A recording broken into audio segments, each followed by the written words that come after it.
let's talk about the agroecological imagination. How to think agroecologically. Let me begin with an old joke. The joke is that agriculture is about three things. It's about production, and it's about production, and it's about production. Or sometimes the joke is that agriculture is about yield and yield and yield.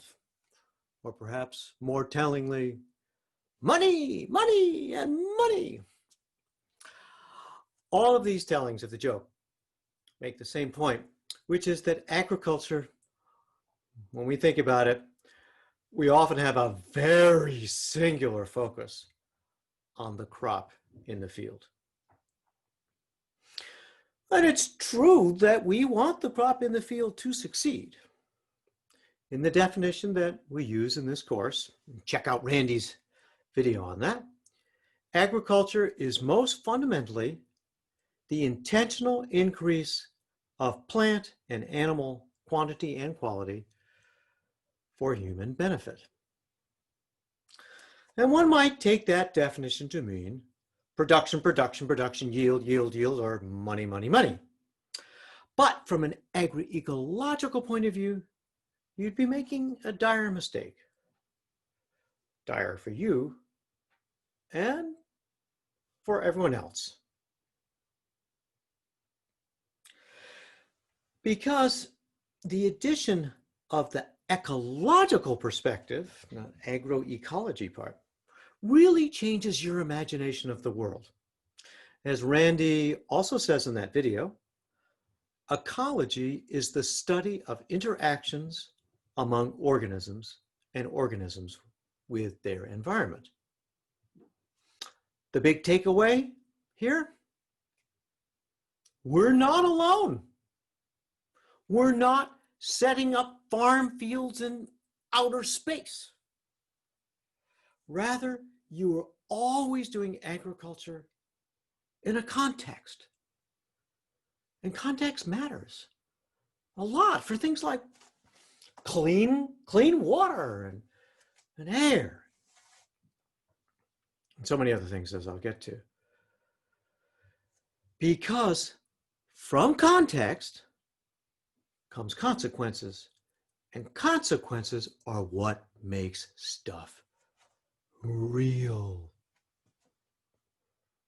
Now, those consequences go in two directions.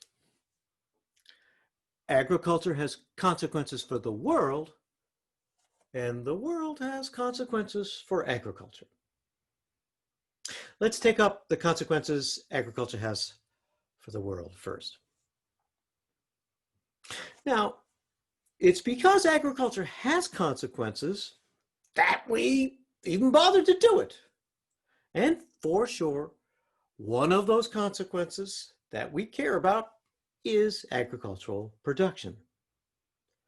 But we want more, much more from agriculture than just that. Agriculture isn't just about producing commodities for sale. Not only do we care about agriculture's consequences for food, fiber, and income, we also care about its consequences for ecosystem services like water, climate, the wildlife off in those woods there, health, and for social values like community and culture and justice and our sovereignty over our own lives and more. Because farms don't just float around in outer space, agriculture has really important consequences for all of these. A word that helps us think about these consequences of context is multifunctionality. And that's the idea that agriculture indeed has multiple consequences for the public good, and not production alone. We look to agriculture to provide more functions that we value than just simply production. Another way to describe it, if you like in more economic terms, is that agriculture has multiple outputs. We value it for more than producing commodities for sale. We value it for more than producing private goods, but also for helping us secure public goods like clean water and social justice. That's multifunctionality. Now, as I mentioned, the world also has consequences for agriculture, that other direction. You can't grow whatever you want, wherever you want. The world places lots of limits on what you can do in agriculture. But that's next week's focus.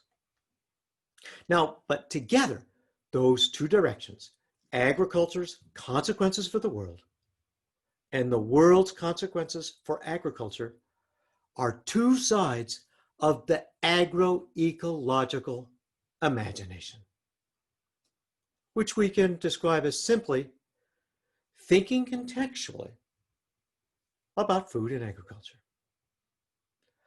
Because contexts create consequences, and consequences create contexts. And agroecology as a discipline is the study of the contextuality, all this and more, of food and agriculture, as we shall see throughout the course.